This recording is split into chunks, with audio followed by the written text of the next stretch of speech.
Welcome, fine listeners. You are listening to the 3Ps in a Podcast. Today, you're joined by your co-hosts, Kyle, Jacob, and Kishan. and today we're going to be talking about ethics of workplace surveillance. How would you feel if you were working and your every move was being monitored? I would feel pretty uncomfortable. me too. But what is workplace surveillance? Modern organizations are increasingly monitoring employees through productivity software, CCTV cameras, and even biometrics. And this surveillance spans across several industries, from offices and retail to even trucking and tech. This industry is also planning on growing, and based on some of our statistics, it's going to grow into a $12.3 billion industry by 2033. Additionally, this growth of Big Brother tactics has fueled anxiety from workers. Pew Research states that around 8 in 10 people believe that AI tracking could make workers feel inappropriately watched, and 66% of them fear data collected would be misused. But let me ask, why do these employees monitor in the first place? Let me tell you, Kyle, organizations cite legitimate business reasons for this kind of surveillance, with their goals including boosting productivity and work quality, protecting security and intellectual property, or even ensuring safety on the job and legal compliance. And like you mentioned before, some of these tactics range from visible measures like security cameras and GPS to invisible monitoring like logging keystrokes, screenshots, or web activity, and advanced systems even use AI to flag abnormal behavior or language. Notably, there's some laws like the ECPA, which is the Electronic Communications Privacy Act, which in the US allows workplace monitoring if there's a legitimate business purpose or employee consent to the practice. The legality means employers can justify surveillance as necessary for the business, but the extent of monitoring is sometimes far greater than employees realize. This causes it to become a balancing act, while proponents argue that the monitoring improves efficiency and security, while critics warn that it can erode trust and morale. Therefore, it's important to determine the extent of its use. That's a really good point. Now that you guys understand this topic a little bit more, let's analyze it through a couple of normative lenses. First off, let's start with the deontological lens, and I'm going to hand that off to Jacob. Yeah, so this lens focuses more on moral principles and upholding human dignity and ethical rules rather than the outcomes. We are now posing the question, does monitoring employees uphold their moral duties and respect their inherent rights, or does it violate them? I know for me, every time I walk into the workspace, I don't want to be scared about my employees knowing that I watched some freaky stuff the night before. I don't want to have to be forced to share who I am or certain aspects of me when I don't really want to. Preach. Employees do have a basic right to decide what we share, and the ability of employers to kind of look into that infringes upon this right, kind of blurring the lines between our private lives and our workplace lives. You're low-key spitting there, Jacob. But have you heard about Kant's humanity formula? I may be low-key spitting, but Kant was high-key spitting when he was talking about the categorical imperative, which insists that we must treat people as ends in themselves, not merely as means to an end. If I'm walking into work every day and I do the same boring thing and I'm watched consistently, I'll feel like a robot, simply as an instrument for profit or productivity.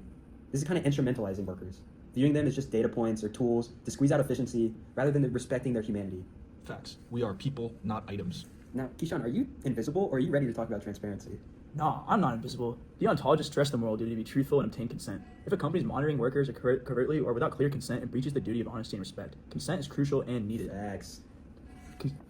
So does that mean that somebody with the deontological lens would only accept this surveillance if employees are transparently informed and agree to those conditions? I think so, yes, but let's go a little deeper. All right, let me give you another example. An employer installs software that logs every keystroke and webcam feed to maximize productivity metrics. What would you do there? Well, I think it really depends on the employer's justification on why they're doing this. If they're merely using this as a means to measure the employee's efficiency, then I think that violates our lens, and I think Kant would also agree that it violates the categorical imperative, as the employer is not actively acting by a rule that they would accept if these roles were reversed. But on the other hand, surveillance is used in a way that respects employees with full transparency and for a purpose they jointly value, it would be morally permissible. Okay, cool. I think I understand now. So somebody that follows deontological ethics isn't automatically against workplace surveillance, as it considers intentions and competing duties. For instance, an employer might claim a duty of care to protect their employees from harm, which would then justify the monitoring. In those cases, one could argue that surveillance fulfills a moral duty to keep everyone safe.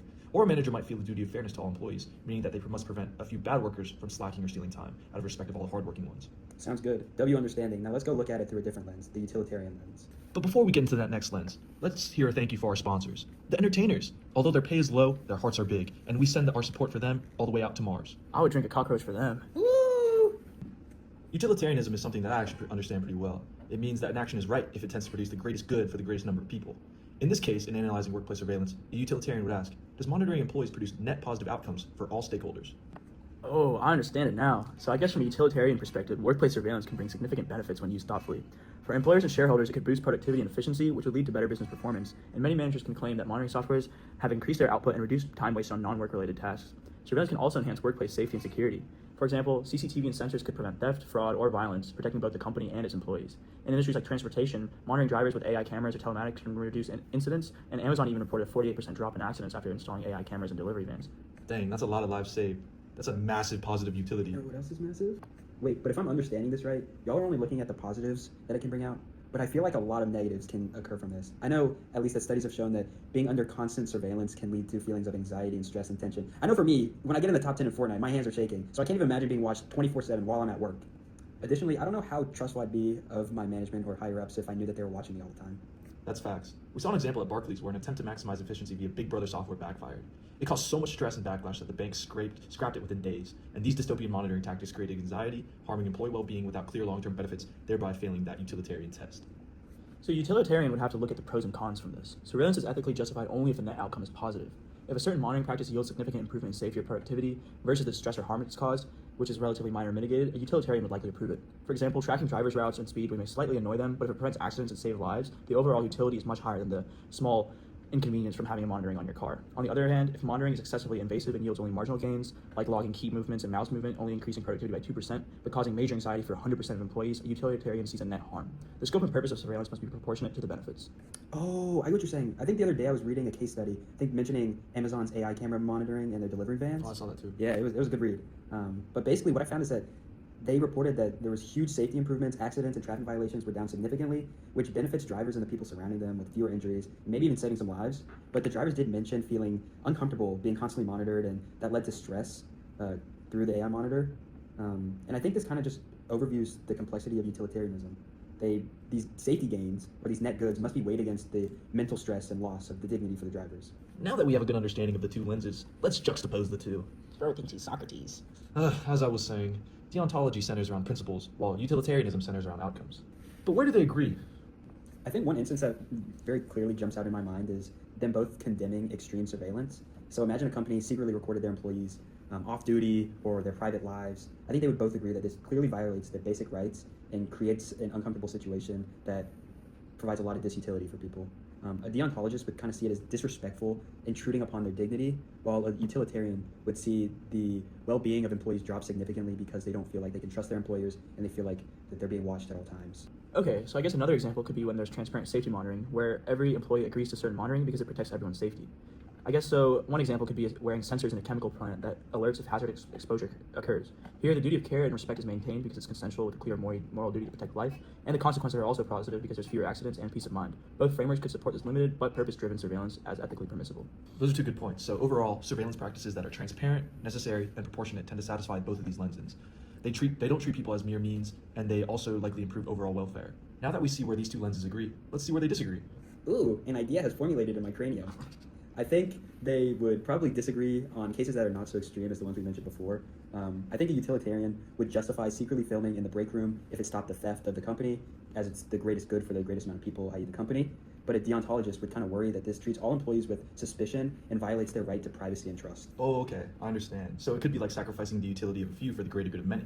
For example, if 5% of employees feel deeply unhappy about a new monitoring tool, but 95% either benefit or don't mind it, a utilitarian calculus might still favor using it.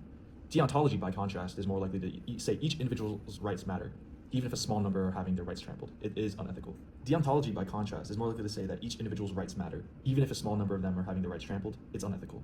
This means that minority perspectives get more protection under deontology than a pure utilitarian approach. Okay, so it's kind of a one or none kind of thing with deontology, where these ethics can impose near absolute rules like do not deceive or respect privacy that hold even when violating them would produce good results, whereas utilitarianism is more comfortable with exceptions if the ends justify the means. This relates to the ends versus means argument, but shows that deontological ethics is more firm in its belief systems, especially in the case of workplace surveillance. Although these two lenses have a lot of differences, I do think that ethical best practices can bridge the differing deontological and utilitarian considerations. Yeah, off the top of my head, I think most importantly, it's just being transparent with your employees about what you're doing. Having a clear written policy so they know how, why, and what they're doing to be monitored is something that's so crucial. It respects their autonomy and also prevents misunderstandings that could arise and help out down the line in certain cases. Only collecting necessary data for a legitimate purpose is something that's so crucial. True that. Another promising approach is to involve employees in designing those surveillance policies. This was suggested as a win-win strategy by ethics researchers. If workers have a say in what is monitored and how the data will be used, the process treats them as ends, which will also likely increase buy-in, making the surveillance more effective and also less resented. Similarly, using the data constructively can turn monitoring into a tool for mutual benefit for both the workers and the company.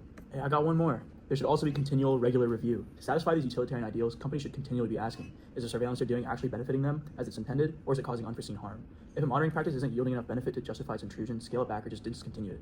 This adjustment shows that having a commitment to maximizing well-being. From the deontological side, having clear rules and independent oversight to enforce limits ensures that the company upholds its duty not to overstep these rights. Oh, do y'all hear that? That sounds like the alarm to wrap it up. Before we do that, we gotta spin the lucky wheel to see who does the final recap.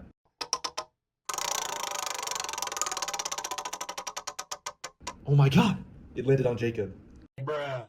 So as we've seen, the ethics of workplace surveillance is a balancing act between organizational interests and human values. Contemporary technology has made surveillance easier than ever. But while that's true, it's so crucial to remember that employees aren't just means to an end. They're human beings with their own rights and dignity. And there is a way to do this that's harmless and safe for all employees, and that's just to be transparent and upfront. The best approach to workplace surveillance is one of thoughtful moderation, to monitor only to the extent necessary, with respect and fairness, and for clear, justified reasons. Thank you for that recap, Jacob, and thank you all for listening to this week's episode of 3 Ps in a Podcast. If you catch us next week, we'll be covering the ethics of child labor.